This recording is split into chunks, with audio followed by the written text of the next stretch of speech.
4 weeks outside of the school holidays, and then this Tom guy swooped in and saved the day. I decide to duck out at some point this morning and get the place ready early. I owe him that. The familiar scent of stale beer and sea-damp mustiness washes over me as I enter Sea Glass. I'm the first to arrive, but our chefs, bar and waiting staff won't be far behind. We run food out of the kitchen and restaurant upstairs. The lower ground floor is the cellar, and this middle level is all about the chilled bar vibe. On the left are French doors that open onto a balcony and face straight out to sea. And on the right is a dark wood-panelled bar that takes up about half the length of the wall, with space for a winding open staircase and the bathrooms at the far end. A little along from the main door, perpendicular to the bar, is a performance stage.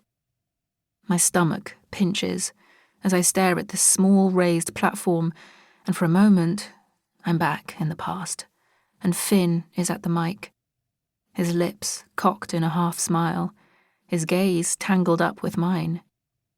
Will he come back this summer? Enough.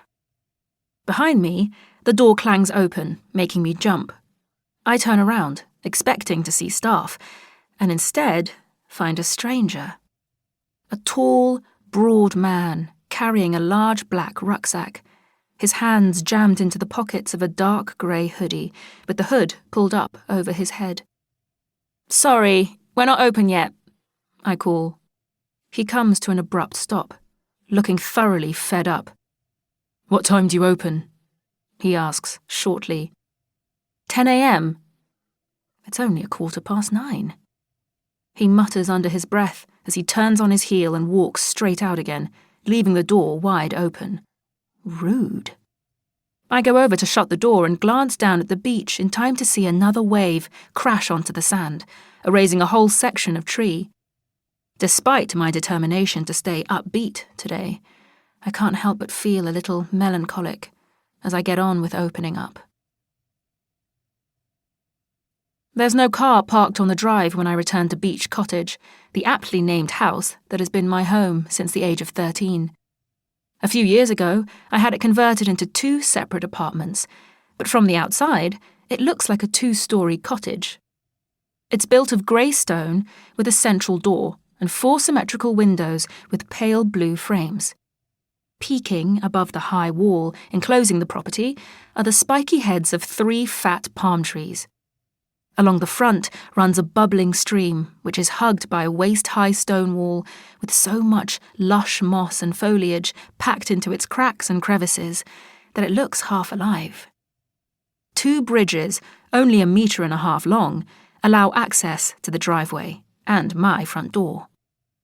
I cross the tiny bridge to the main door and let myself into the hall before unlocking the downstairs apartment. My previous guests didn't have children, and Tom is coming on his own, so there's little to do in the bunk room and its adjoining bathroom. Wandering through to the cosy living room, I look around, smiling at the perfectly plumped sofa cushions. The open-plan kitchen and dining area at the back of the cottage are equally spotless. If only all guests were this thoughtful. Satisfied that I'll have the place ready in no time, I tap out a quick email to Tom, letting him know that he can let himself in at midday. Hopefully, the news will make him happy. The next morning, when I get out of bed, I go straight to the window and pull back the curtains. Still, no car on the drive. Did this Tom guy even check in? I haven't seen or heard him, and he didn't reply to my email.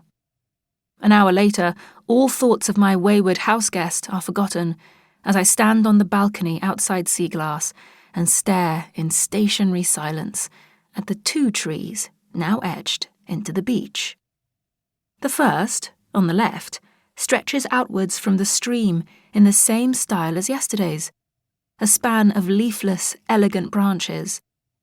The second has been sketched directly onto the sand in the centre of the beach, a tall, slim, spire-shaped conifer that makes me think of the Italian cypress trees I once saw lining the paths of the Boboli Gardens in Florence. The memory makes me feel hollow, and I find myself being drawn down to the beach, and up close